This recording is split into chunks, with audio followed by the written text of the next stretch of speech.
baby beard. Waited for you, Fry. This episode traumatized me as a young person. My head is hurting again. Where's my firstborn son? God does not care about me masturbating. Your singing is bad and you should feel bad. First get out into bus, you're like, oh no! Yeah, I don't like myself becoming the protagonist of this podcast. You've been in Yeah, because you haven't learned anything. Hey, you in the back. Shut up and take my podcast. Yes, sir. Hey. Yeah? That's like very abrasive. It's great. Like that's how assertive we need to be. I think. Commanding. It's also calling out those bitches who talk in the back seat. Right? Oh. Exactly. Every time we're It's watching also the Futurama, American way. Shut the fuck up. We're going to make podcasts great again. No!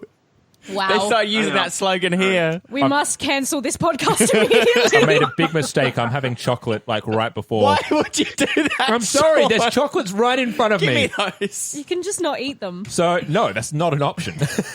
So, welcome everybody to the original, the longest running, I'll say it, the best Australian Futurama podcast that pits episode against episode in a bloody, glorious gauntlet battle for your entertainment. And as always, I'm joined by Phil.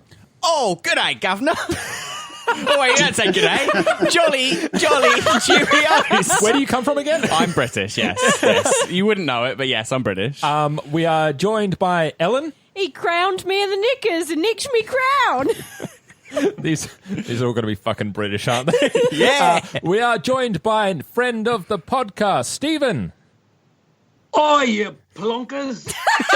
Who wants to be plenished? We are joined by a newcomer to the podcast, Josh. Oh, bloody hell.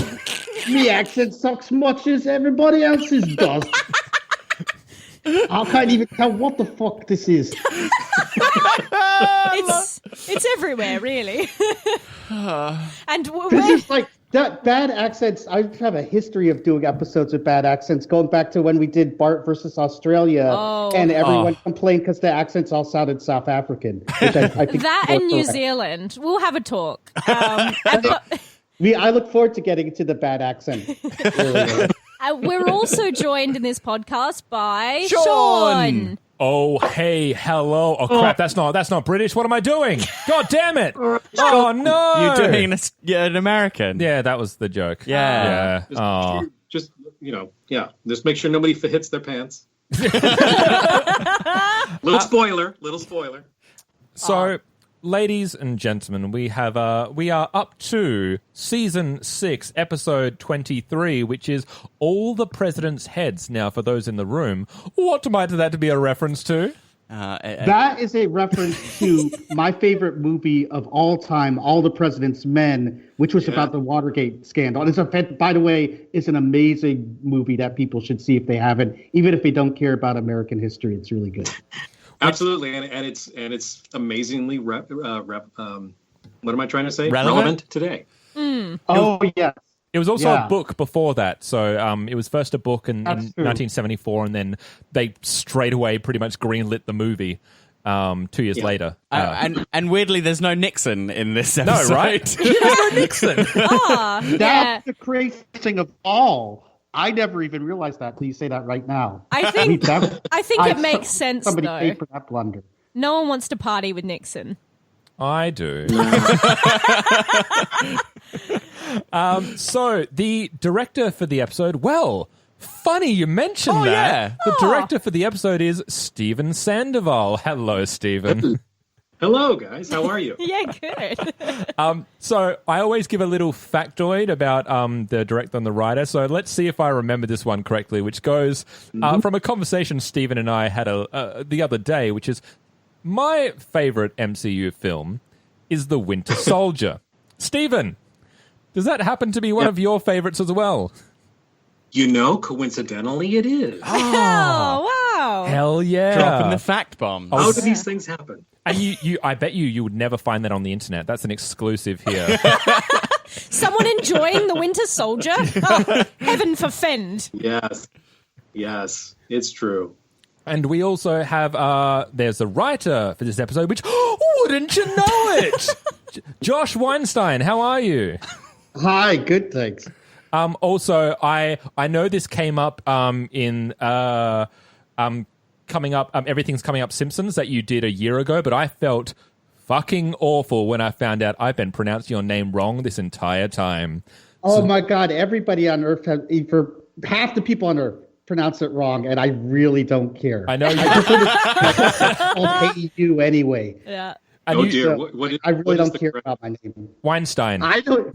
You'll have Weinstein? to guess. Yes, that's correct. I knew that. It's more like it's also because I think. Oh no! Wait, Harvey. It's Harvey Weinstein. It's Harvey Weinstein too. So whatever. Oh well. Oh, is it? I've been calling him Weinstein. They call him so. Harvey Weinstein. Yeah. Oh, they everybody do? does. Okay, yes, I win. Okay. Yay! It's a great way to It means you're gonna really. have to change the pronunciation of your name, Josh.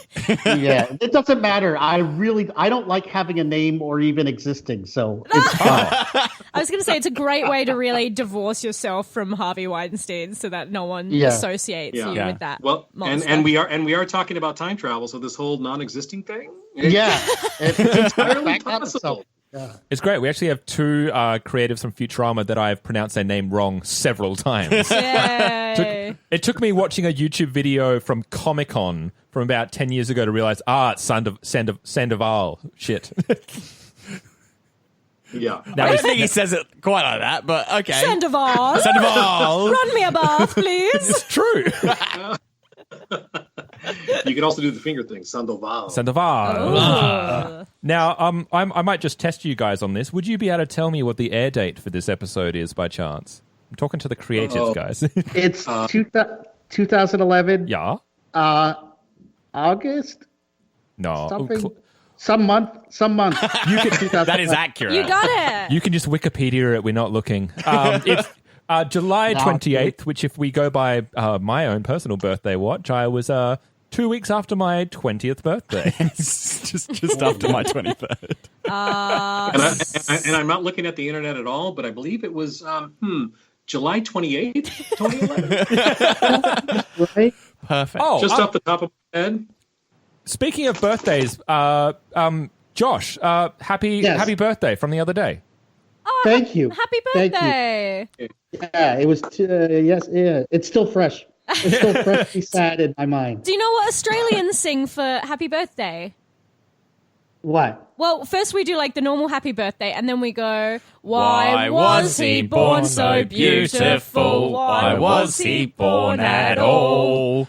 Because he had no say in at it. all. Oh, right. No say in it at all. Oh, right, okay, yeah, Yeah. I missed that bit. So I'm not Wow, actually that's Australian. That's really nice. That's way nicer than this stupid country. And again, we're talking about this whole time travel thing. Why was Yeah, it? again.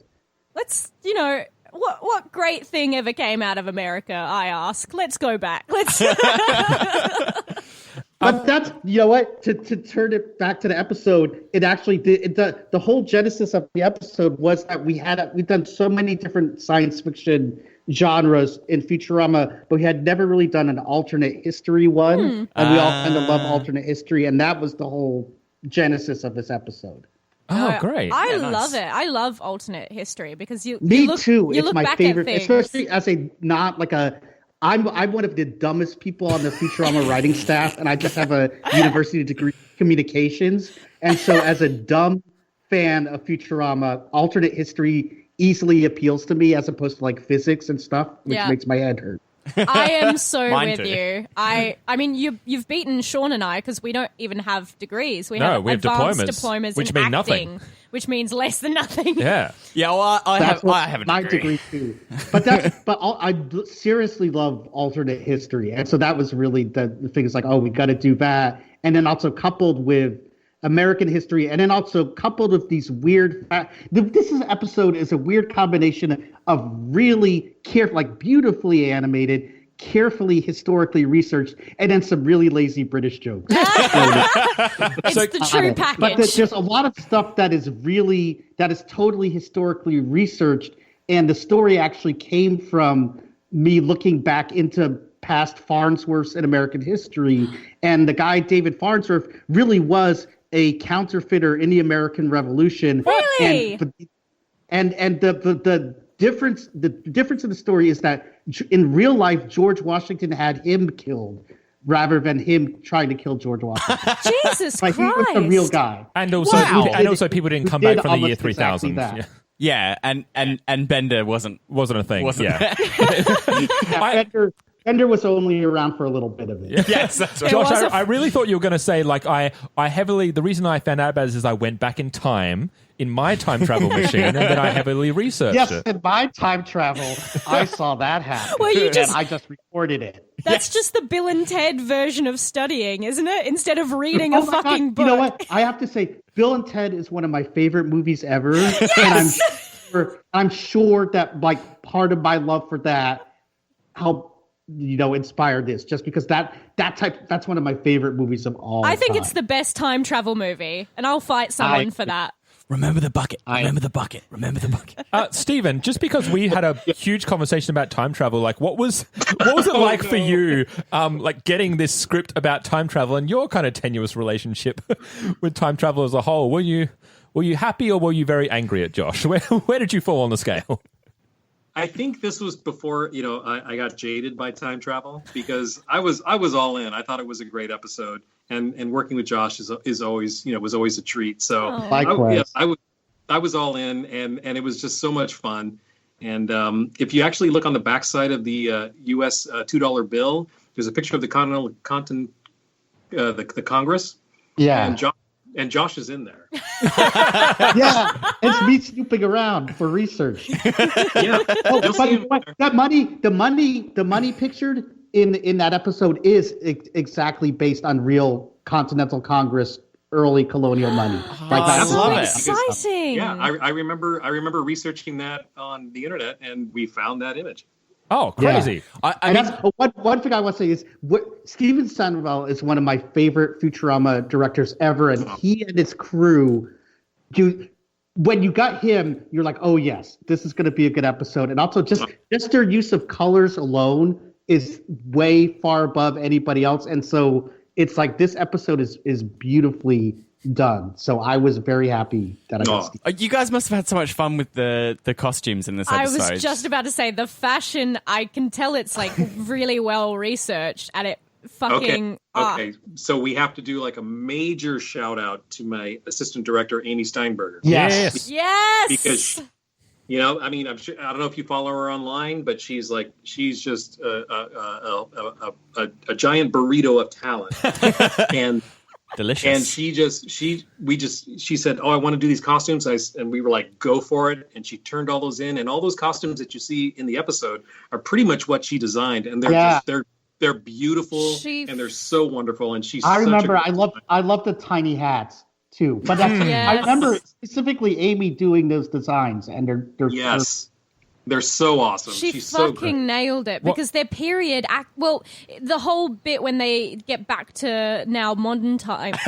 Britain, America. That is very like anachronistic, but the outfits themselves are like very period accurate for a time. Yes, And yeah. they are Yeah. stunning. Like it's yeah. Well, Stephen, I think, and that makes it all She did such a great job. I'm sorry, she did such a great job of blending, like you said, old period clothing with something from the year 3000, and it's just wonderful. She was so great. She's so great.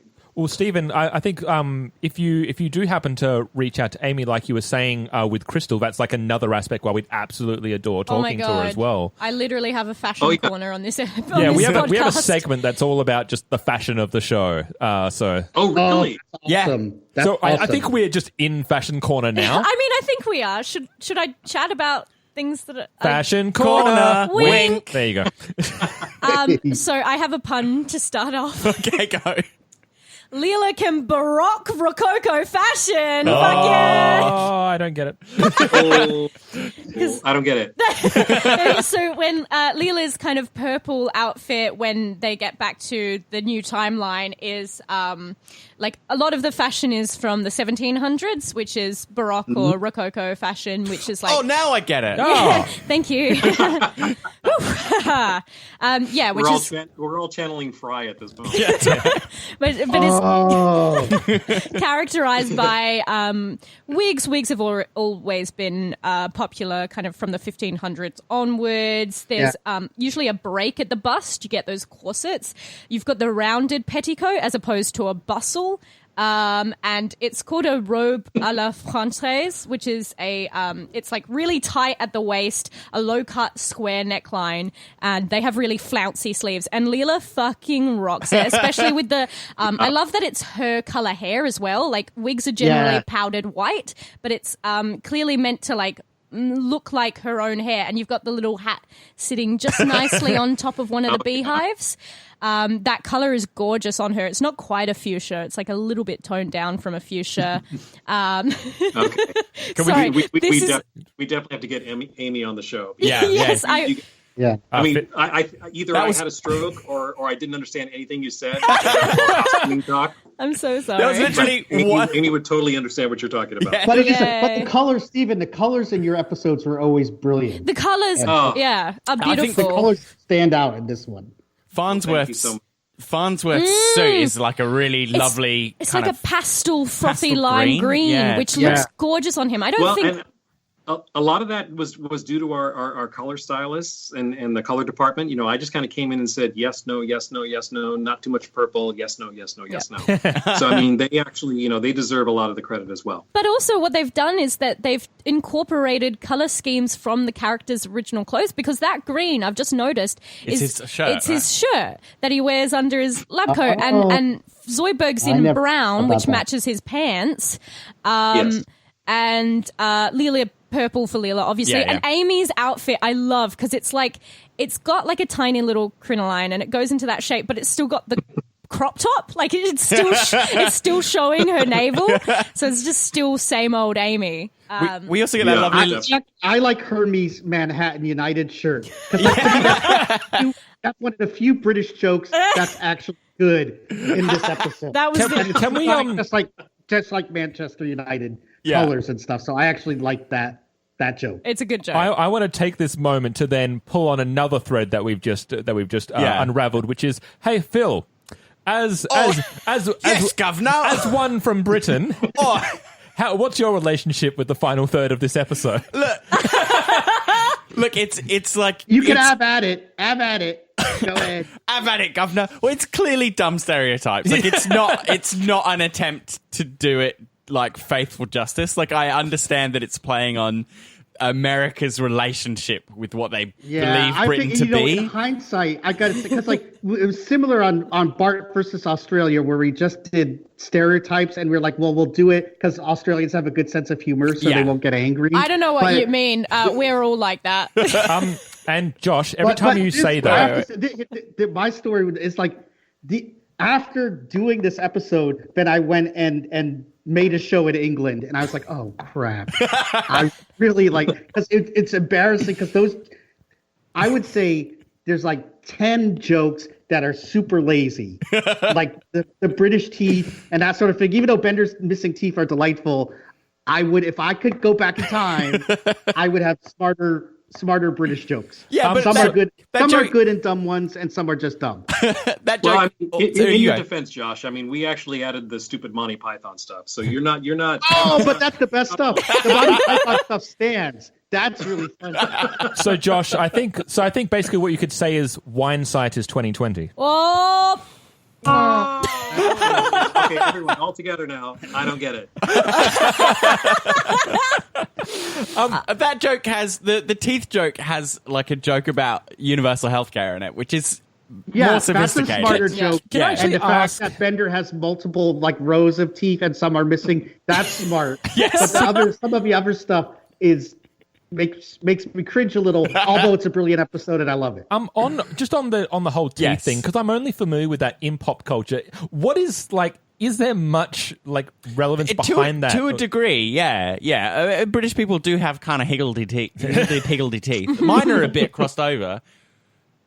You can't see, but he just gaped his mouth at gaped us. my mouth for all to see, which is none of you, essentially. We can chuck it on Instagram if you really want to see it. I just love the no holes barred anachronism. It's like, we get back to modern day and everything's written in Baroque script, Gothic script. Everyone's wearing aristocratic clothes. It makes no sense whatsoever. The buildings have wood paneling. Yeah, oh my God! Can we talk about the planet? Ages. The Planet Express building. Yes! That's It's gorgeous. I love. Like, I want a model of that. I actually paused. Express building is so cool. I actually so many paused of the episode for designs that. are perfect. And like when you pan in on the city and you've got all the and like the double decker hover bus and Doctor Who. That to me, that's a good reference. I was going to say, And then, of course, we actually get inside the Hall of Presidents, and it's the All of Presidents. That's right. all of nobility. I was going to say, it just seemed like as soon as all, like, you know, Joe and Katie and got the script, they just go, fuck yeah, I get to do my British accent now. Yeah, all of them had to do one. Yeah. They all had one. And some of them are pretty good. It sounds like they're having a lot of fun, which I think is more important. And it's also like we know, like Bender is such an obvious Cockney, so like that works. I love how he gets dressed up with alongside everybody else as well. It's like the characters what their characters get to put on a play, and they get to dress up. Yeah.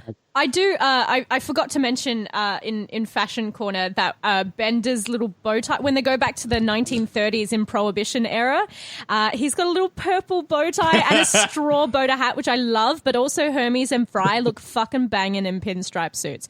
And I love those designs and the 60s designs. And I have to say that when they go back to the Prohibition days, that's slightly based on the Star Trek when they went back to the Of course. Yeah. Love that episode. What's the name so where we're like, let's go back to gangster days just to do that. Yeah. Whatever, I forget what those Patrick Stewart episodes are called. Where they're brilliant. He plays the that private eye. I forget the name, but Dixon Hill. That's it. Oh yeah, thank you for referencing that. That's brilliant. I have so Phil, for you, because it does very much start when we get into that speakeasy place, but we get not only a lot of Bender functions, but I tried to keep track of how many times Bender was misrepresented as something else. Oh, that's a good running. That I like. Yes, That that's was a a great brilliant running. I was joke. going to seg into that myself as like a thing in the writing. There's one other small thing I really love in the writing as well, which is when Fry comes in to see the hot doctor, whose name I can't remember. I think it is Hot Dr. Doctor. Cahill. Oh, right. Yeah, she says, "Oh, hi, Lars." Yes! Which is a really wonderful callback. I'm so glad you put that in. It's just slipped in there. Like, it doesn't lampshade it, but it really fits nicely. But Bender is a crockpot. Bender is a follow-up. Follow-up is even funnier because she's like, "Hey, Lars," he says, "Fry," and she says, "Whatever." Yeah. She just doesn't give a shit. So Bender's a crockpot. He's a crockpot, a still. He's mistaken for a still. Yep, a steam engine. And A steam engine cannon. scrap. And a cannon. Well, he's not mistaken for a cannon. he is a a cannon. cannon. Oh, he is cannon. His ass is a cannon. Yeah. Yes. Also, so that's true. a while That's ago, canon. during the early parts of the episode, we tried to keep track of what percentage of Bender is what. We gave up a long time ago, but he's 40% scrap metal. Yeah. So we're well above 100% now. But it's fine. Long past it. I was going to say, there's interesting commentary as well on stereotypes of different presidents. What the fuck did Gerald Ford do to everyone? That everyone's just like, Gerald Ford, because Gerald Ford is so boring that there's nothing you can apply anything to him because he's really boring. And he says, "Hi, my name is Jerry." Do you want to watch and like a movie? He was president like when I was growing up as a kid, and it was just he was just kind of boring and nothing. So you can apply a lot of jokes. As opposed to, I think it's James Madison who's a big pervert. Who's a big elbow. Is he the elbow pervert? he's elbow pervert. No, George Washington is all about the elbows. I think he's about ankles. No, Yeah. George Washington wasn't the elbow one though, because there's one below that goes and elbow. Yeah. That must be Madison. But then That's Madison. doesn't George Washington get turned on by Leela's elbow work? No, I that's think the Madison same again. guy. Okay. Yeah. They all look the same No, now. it was Harding. It was Harding who was wanting to see, have some girls show a little ankle. Right. Those are all period specific jokes though. Because when Harding was president, like in the 20s, it was a bit scandalous to show ankles. So I will say that there's a lot of accuracy to that. And if you notice in the heads, they're arranged. Grover Cleveland his head is twice because he served non-consecutive terms. Oh. His head is here twice. That so is all the insane. presidents, because we love all the presidents in presidential history, so their personalities are pretty accurate. That is a just brilliant. Like LBJ liked to party. Yeah. And Fish always a bit Abraham Lincoln's mole. Oh yeah, that's how they. And Taft was And of course, fat. the slogan for Calvin Coolidge was like "Keep cool with Coolidge." Yeah. That's right. That's why they have the beer. That's a subtle. We never said that joke, right? But it's there. They're keeping the beer in Coolidge's. Yeah, tank. put it in the Coolidge. It's just there. That is brilliant. While we're on the heads and the jars, can you talk me through the process of how like the time travel method, like how you came up with that idea? It's like, the juice just makes them. This is this is a big whatever that we shouldn't open, but we will. There was something with opal and opalescence that some culture believed helped in time travel, and I cannot remember in my haphazard research what it was. That's very interesting. There's something in opal, in a cultural thing, and also some properties of opal that at least like in a pseudoscientific way, you could explain. And you could explain that the heads exist and are preserved because they're preserved in their time period within that. They're in a time bubble. There have been some bones or remains that have been opalized, like fossils that have been opalized because like it turned into an opal essentially. We should know about this because opals, I'm fairly sure, occur only in Australia. Yes, we are a big opal export. The whole Andamuka opal is from Australia, right? Yes. Yeah. And that actually was given to Queen Elizabeth. So there's a lot of pseudo-accurate pseudo science. Pseudo-accurate is my favorite. If you just lick an opal. I'm sorry, Josh, but how dare you say that you are not a smart man or one of the least smart writers, because that is fucking dope. Yeah. That at least, even in a pseudo way, it is like it's got some basis in fact. Well, that's some of our favorite stuff. It's really like the pseudoscience that you kind of like you want to believe, and it's fun to believe, and it's also based on licking toads. Yes, yes. The thing in the 60s, at least, where people thought they'd get high by licking this certain type of toads. So it's also tied into that. But it just seemed like a fun, believable way. I actually have a veer off because we've got you guys both in the room. In terms of episode by episode, how much interaction do you guys have together in terms of formulating an episode? Is it usually very much that, Josh, you'll work on the writing side and it gets passed off to Stephen and then you're kind of hands off from then? Or is there still a lot of back and forth in working out how it's crafted in each step of the way? It's pretty much you described it. It's like we would conceive of the idea and stuff, and then you have we record it, but then you bring in the animators, and then you have a discussion. I think this is how we do it on Disenchantment. We did it on Simpsons, and I think we did I didn't run Futurama. I was just a writer, so I don't remember all of David Cohen's interactions. But then you usually bring in the director and his or her team, and you kind of go over the script, and you go like, here are the big designs. Here's this that we want. Blah blah blah. And then they go off and take the soundtrack and the script and do all the designs and then come back to us. The next thing we see is an animatic. Right. So, I mean, did you find, I guess, Josh, for yourself specifically as well, is that when you start to get some of those animatics done and Steven's done a lot of work on how it's going to look, are you quite often surprised with how, like, does something end up in a way that you just don't expect at all, pleasantly or otherwise? Like, or does it generally seem to be kind of a complicité in terms of, that is exactly how I imagined that scene or that thing to look? This is going to sound like I'm blowing smoke up everybody's ass, but it's true. Like with Steven's episodes, you just knew that you were going to get more than you hoped for. And you just we knew it was going to be really good. And also because this was a complicated episode because it has so many new designs and it's a redesigned New York and all of that. So like in the hands of a lesser person, you would be worried, but we were pretty sure it was going to be exciting and beautiful. That's very kind. I mean, I also had a team that really rose to the occasion and really just ran with it and had a lot of fun with it. As amazing as that all sounds, do you have any veto power? Like, is it, or once the writer's job is done, is it kind of done? Are you ever able to kind of step in and go, I didn't actually imagine it that way, or I think that's not doing service to the story. Not that I'm assuming that would happen because you're all fucking great at your jobs, but would that ever occur?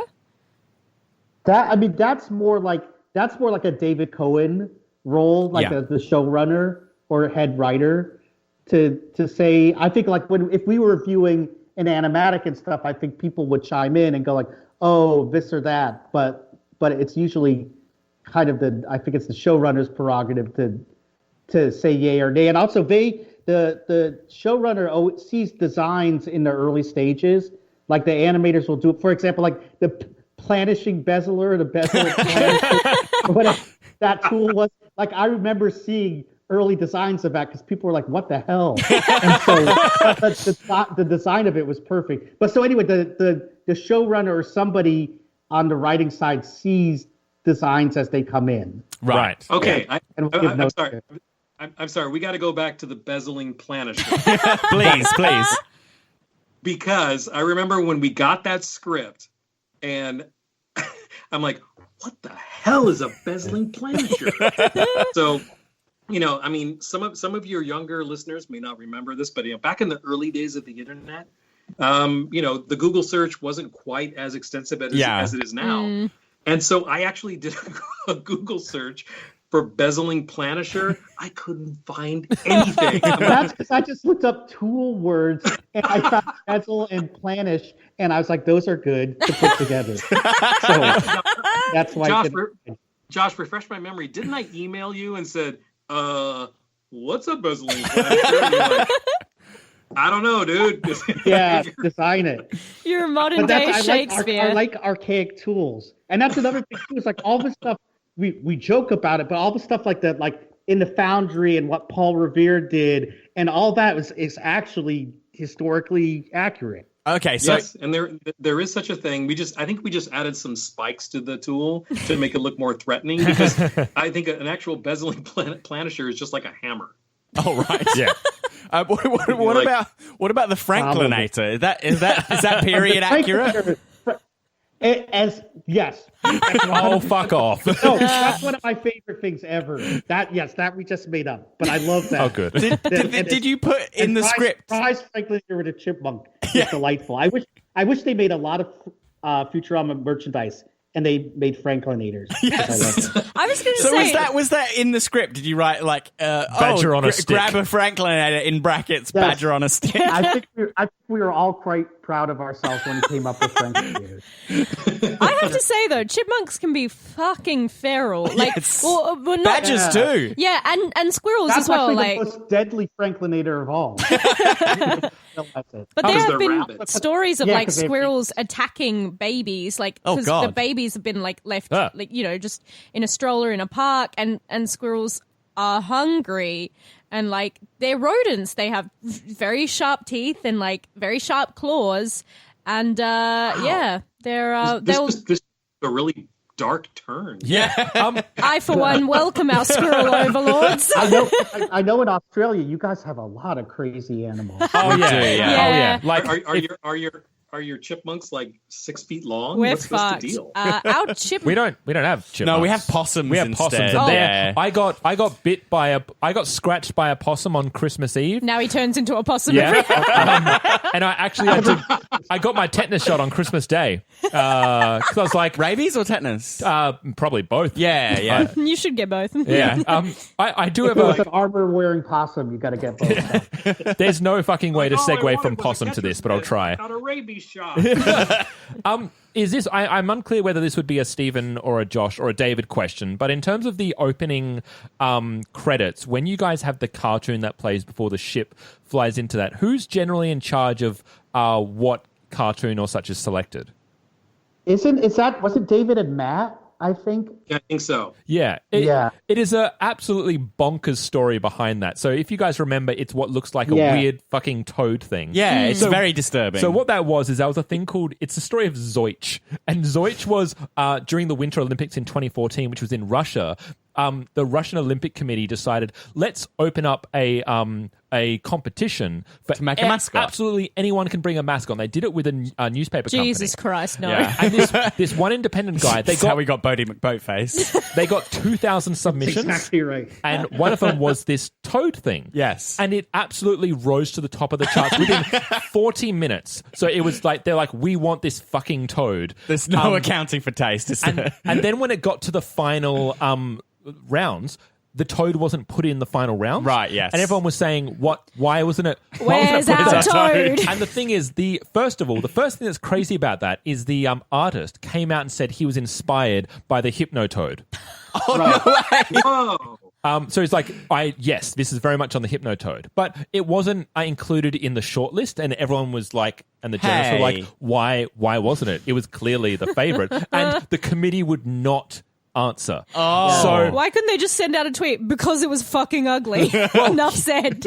you'd think that. But the crazy thing is, about a year later, once they'd chosen someone else, someone found out that the intellectual rights to that mascot was owned by the Russian Olympic Committee. And they didn't. Oh, I didn't know that. No one believed it, but it turns out that the the artist said, yeah, the Olympic Committee came up to me and said, you have free reign to come up with this thing. We'll give you money. And we just want to promote this online competition because we reckon if we go guerrilla style, we can get this to go up to the top. All right. So the reason they didn't put it in the final thing because it was their design and they had no intention for it to win. Oh, This goes all the way to the top.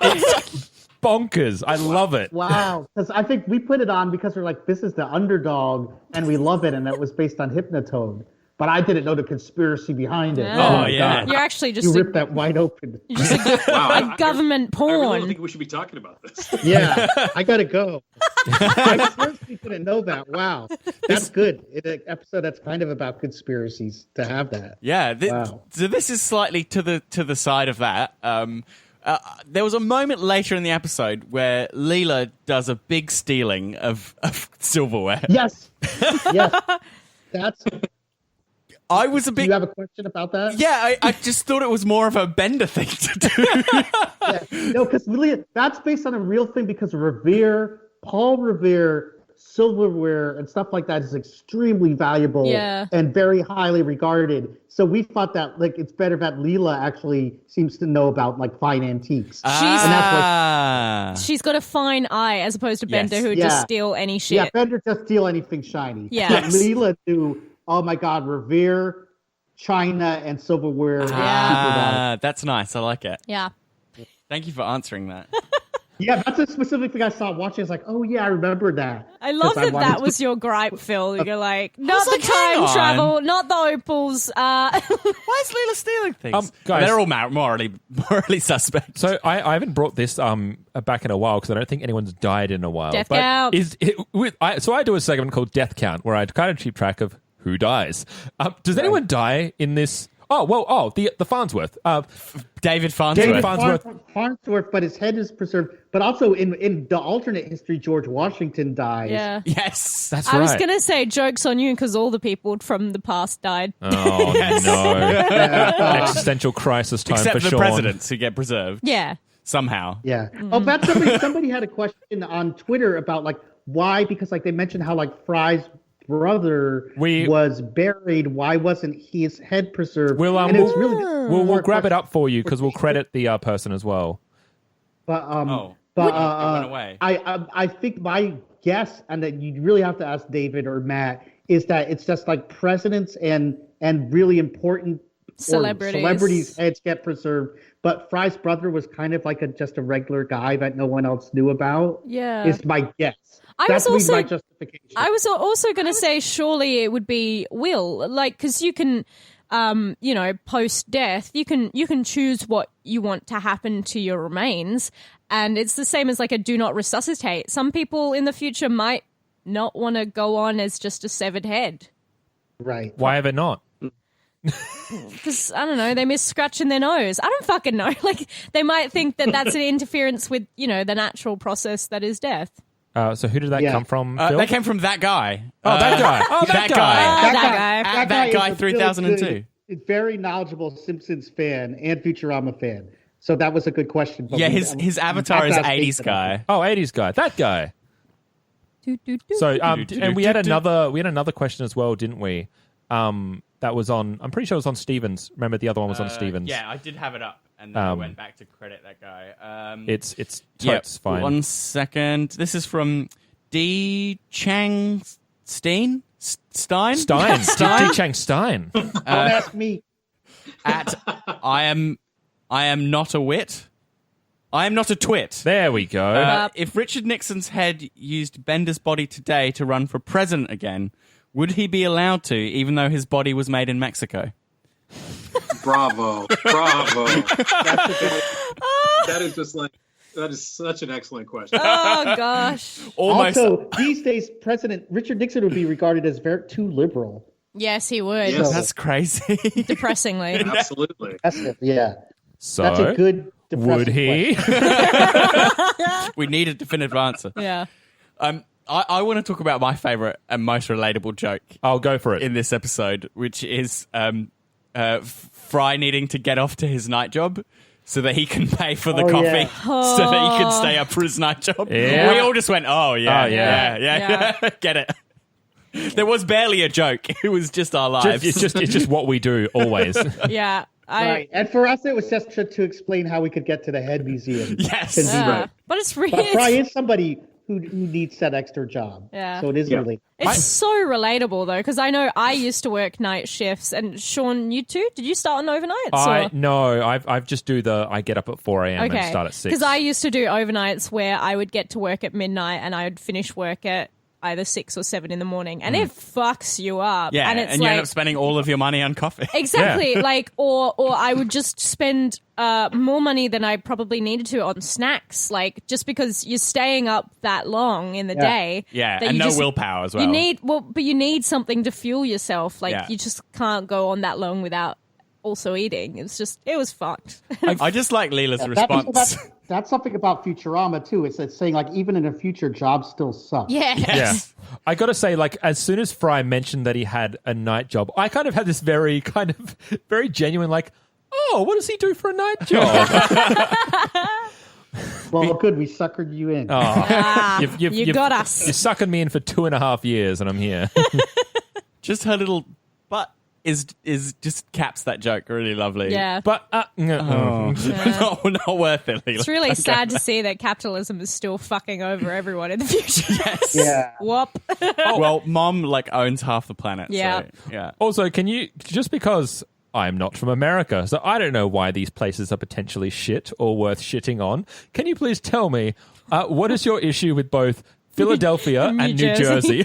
Well, New Jersey. New Jersey, I get. Yeah, everybody knows that New Jersey is a joke. It's also David Cohen is originally from New Jersey. Oh, there it is. Yeah, and Phil, the thing is, both Philadelphia and New Jersey are just they're the really hacky go-to joke cities. Philadelphia was the hacky go-to joke city in 1930 or 40. Then it was subsumed by New Jersey, which became the new crap place to make a joke about. As ordained by the founding fathers. Yeah. And by the way, all those founding fathers are also very accurately portrayed, except for making New Jersey the joke state. That and the maps and the stuff those were all accurate. And being party animals. Yeah, and also being dickheads. Yeah. Well, you get enough guys in a room. George Washington is kind of portrayed as an asshole, and I kind of like that. He was. I don't know. But I like that portrayal. He's not all Mr. Good. Yeah. Because he actually tried. In real life, he killed David Farnsworth. So screw him. Yeah. There's one more thing I have to do before we wrap up, which is the other excellent callback you snuck in, which is where Farnsworth yells at Fry that he really screwed the granny on this one. Oh, yes. Yeah. Brilliant. I love that because we were also I helped on that Roswell episode. Yes, which we love. That's we because that was one of the only other time travel episodes that Futurama did. So yeah, that's a good callback. Yeah, it's great. I think Sean Stephen and Josh, do you guys have any but while we're winding down a bit, favorite moments for both of you personally from this episode?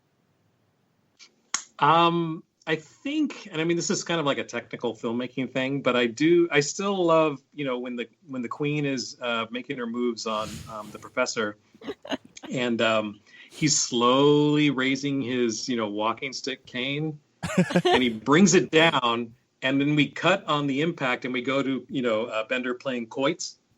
So Yes. so you get the, he's about to smack her, and you get the bang in the next shot. So it's kind of like this little filmmaking thing, and I like that. I've got that note written down. I've just gotten the edit cut from hitting the Queen. Oh, right, I adored that. and you, Josh? And also when Fry calls him out, telling him that he's biting a poo penny. That's My two favorite things are the Franklinator, and specifically the design of the Franklinator, the Badger. I love. But the other thing, and I was going to be slightly hesitant to mention it, but I swear I laughed the most, is the poo penny. It's delightful, and it's really crass, but it's so perfectly done that I would vote, poo penny number one. It's so Fry, isn't it? That's how you get away with the poo joke. Is you put it in Fry's mouth. That's disgusting. And he's so gleeful, He's like, ha ha ha. Yes, because that's because Bender's ignorant. It's it's a really wonderful character piece. That poo penny scene. Yeah. My favorite sign joke was the Forge smelt it and we dealt it. Oh yeah. I think mine was I can't remember which president they were talking about, but they say, "Oh, where is he? Oh, he's over puking in the bushes." Both Georges. I have not laughed that hard in a while. They deserved it. Oh, It was a great bit of Schadenfreude. Phil? I think I've brought up most of mine. Yeah. I do like right at the beginning where, and it's repeated, is where Farnsworth says, "Remember when you wanted to see my family tree?" No. He just keeps bringing it up. I really like it when there are sort of arbitrary reasons for bringing things into the show. Yes. And that one's really pleasant. He just goes, "I'm going to introduce this to the show now." I've also It just got feels really nicely lampshaded. my favorite Zoidberg line, which is, "You want to get drunk?" And then drinks him. Yes. Oh, yes. Yes, it's a brilliant pun. That's I love fucking it. great. I love it. Sorry, yeah, one go more. for it. He also calls out that it's got a hint of Vitalis. I don't know if anyone knows what Vitalis Yeah. is. Is that no, what is Vitalis? That's good trivia. I know Digitalis, Yeah. but not Vitalis. What is it, Stephen? Well, it was an old, like, sort of a hair tonic that men wore it was advertised like a manly man type of, hair tonic where you can style your hair, and you would imagine that LBJ would use Vitalis to slick back his hair. We can imagine that. That's wonderful. What I was going to mention was, if you do anything wrong, it'll be your ass in a jar. Your ass in a jar. And he says, "I'd go to that museum." Yeah. I would. Yeah, totally. Great. Yeah. Great Oh, museum. I love that. Yeah, that's a good one. So we're at the portion of the show where we actually do the gauntlet part of Shut Up and Take My Podcast, Yes. where we pit the current season 6 winner against the current episode that we're doing. Now, both of these are episodes directed by Steven Sandoval. So you can't Oh, lose. So You win. either way. I'm probably gonna lose. So we It's have nice of you. we have Law and Oracle up against this episode, All the President's Heads. Oh, What? well, I wrote that too. Yay! Yeah. Oh, really? So we Yeah. all win. Everyone Yay. wins. Oh God, did I not do my research on that? this. That's great. Well, there you go. We'll start with you guys. Actually, what's great is there's 5 of us. So there's no way there can be a tie. Yes. Brilliant. Do we want to start with you guys if you like? Actually, or do you want to hear us go first? Wow. Ooh. Josh, what do you You know what? Oh my God, that's a really hard choice. It is, So yeah. choice on the way. Here's the weird thing: is because like Law and Oracle ended up being really popular with the fans for some reason, and this one not it's as good. much, so people Yeah. really liked it. So it's like if you went with fan reaction, it'd be Law and Oracle. But I'm gonna go with this because it's my love of like weird American history and alternate history is stronger than my love of Minority Report and all the goodness in Law and Oracle. So I'm going to go for this episode. Okay, so that's one on the board for President's Heads. Yeah. Stephen? You know what? I have to agree. I think President's Heads has just a lot more humor, a lot more fun situations and visuals, and it was I even though I loved working on Law and Oracle, Me too. And doing all the Tron stuff, that was a really good challenge. The Tron stuff is great. Yeah, we had to integrate some 3D stuff from the 3D department, and they did a flawless job on it. But I think I have to agree with Josh. I think All the President's Heads has a more special place in my heart. Yeah. So I'm going to agree again. I think there are things in this episode that really push it into special territory, which is the kind of the gleeful abandon with which the time travel is kind of launched into. It's quite absurd. There's all those things that I've now learned about the accuracy and the research of the episode, which kind of elevates it again. And just the designs in this episode alone are something that are just really show the extra mile that have gone into this episode. And I'm sure Ellen will agree with me on that point, that they are just to die for, all the extra designs and stuff in this episode. And it's also got like a whole bunch of great character gags. And my final point on it is that it uses pretty much the whole cast in a really lovely way. Some don't get a huge amount of time, but like they all have at least like a little gag in there, which is great. Yeah, that's true. So that's my vote. All the President's Heads. I loved Law and Oracle for similar reasons, like the design. The Tron part was fucking amazing. We had a cool pairing with Fry and Earl. But the things that I really fucking love in Futurama, it's when I feel like the characters are all staying true to their kind of essential characteristics and yet going along with the fun. I absolutely love an anachronistic history. It's why I really enjoyed the Da Vinci Code. The designs in this are phenomenal, just astounding. You can tell that it's all really well researched, from the architecture to the fashion, and to little gags in between. It's so much fun, and so it's a yes for me. So hi. Right. I'm the black sheep. Get off. I'm going to put a little bit of love onto the board for Law and Oracle. So, I mean, when this episode came up, I was blown away by how much fun I had. And this is still a really tough decision for me, because I just have a really big soft spot for all the time travel episodes, from, Bender's Big Score to obviously Roswell That Ends Well and everything in between it. Futurama always nails time travel. Late Philip J. Fry is another great exactly. Philip J. Fry was a winner in season 6 for a long time until Law and Oracle came about. Yeah. What I really love about Law and Oracle, and for me it's really indicative of this weird perception that some fans have of season 6, which is somehow it can never live up to the original run, which first of all I just found to be bullshit over this season. Absolutely. But secondly, I go, there's this kind of gleeful abandon is the word I'd like to use as well, from the writers and directors going, right, we have a second chance to really push the boundaries of what's possible. We can explore our new pairings. Like, who the hell thought, well, obviously you did, Josh, but who the hell thought to pair up Fry with Earl? And it's great. And do like a minority that's port. the thing too, is that we were looking in the later seasons, and I didn't work on all the early seasons, but in the later seasons, the same with Simpsons too, is you start to look for new pairings and combinations that'll be interesting. Yeah, and there's just like a sort of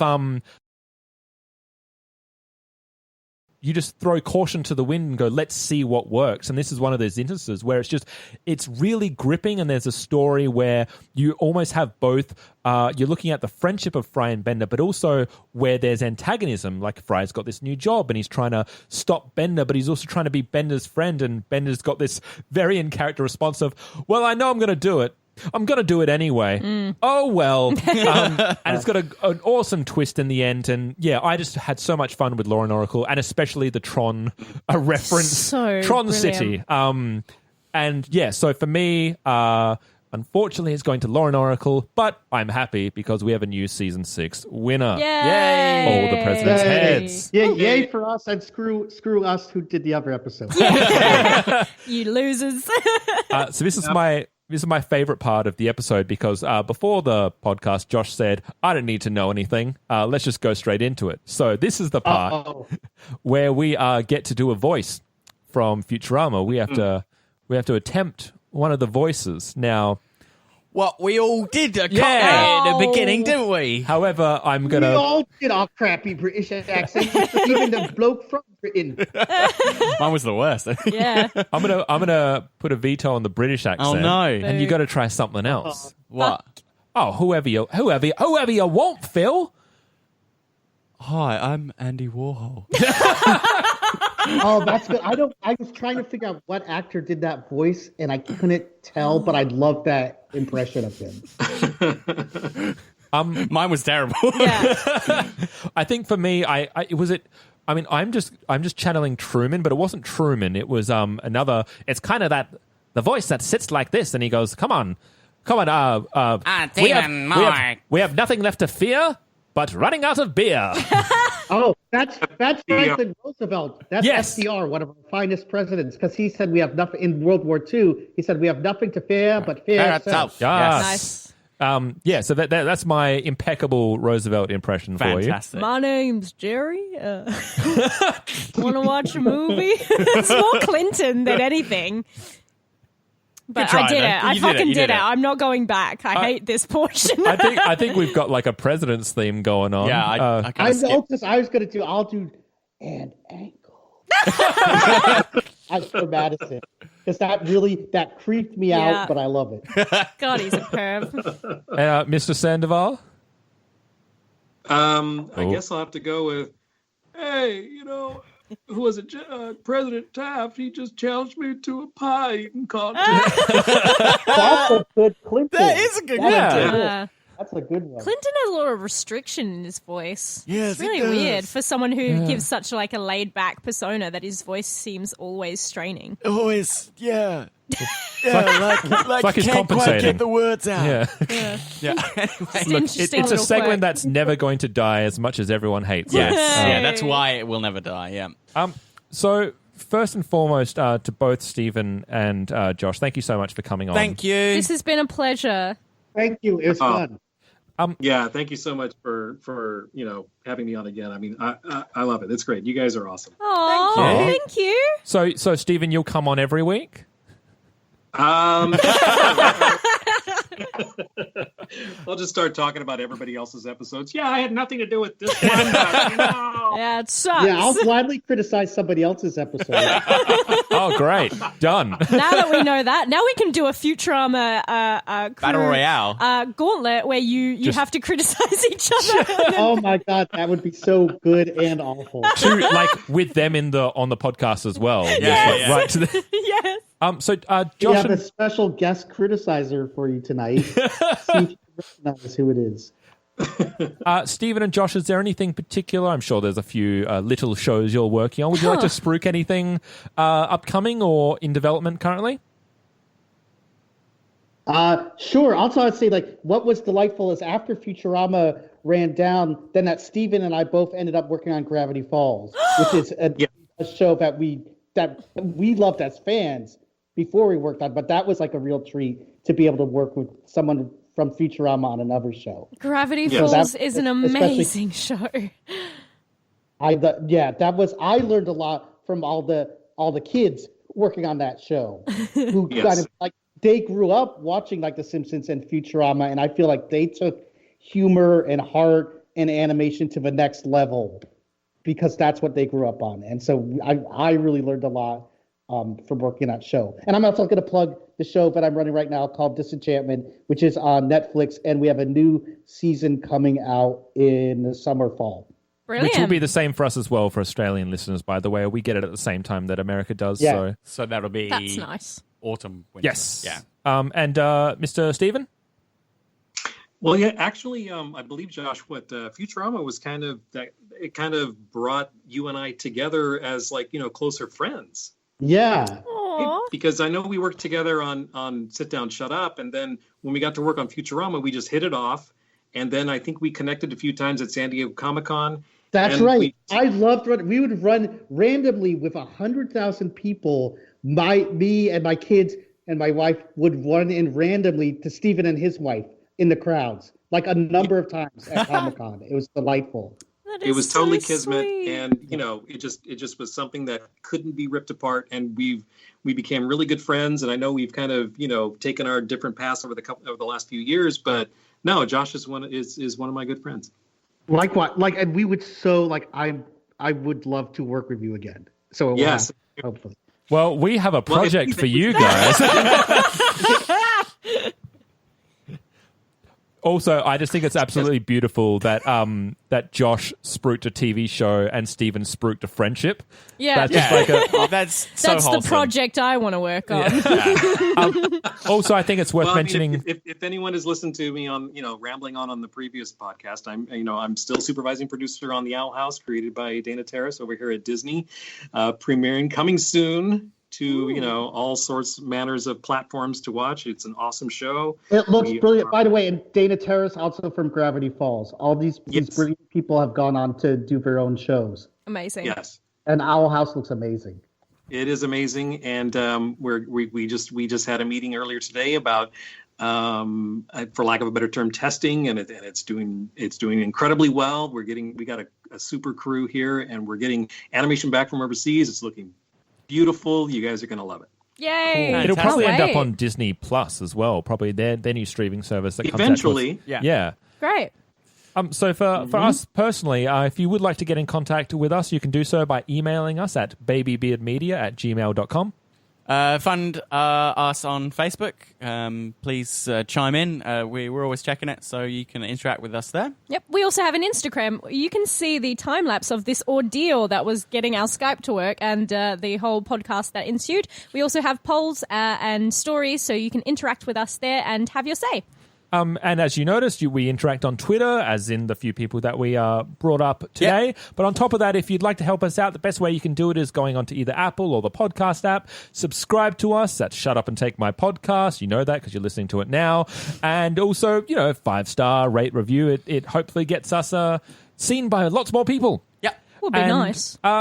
Guys, next week, what we will have for you is not another episode. It will be another side mission, and it'll be a sit-down interview with Futurama director Frank Marino. Yay. Fantastic. Hey, love Frankie. But until that time, I have been Sean, I've been Phil. I've been Ellen. and they've I've been Steven. I knew it. Bye. yes, Brilliant. yes, Seamless. Bye.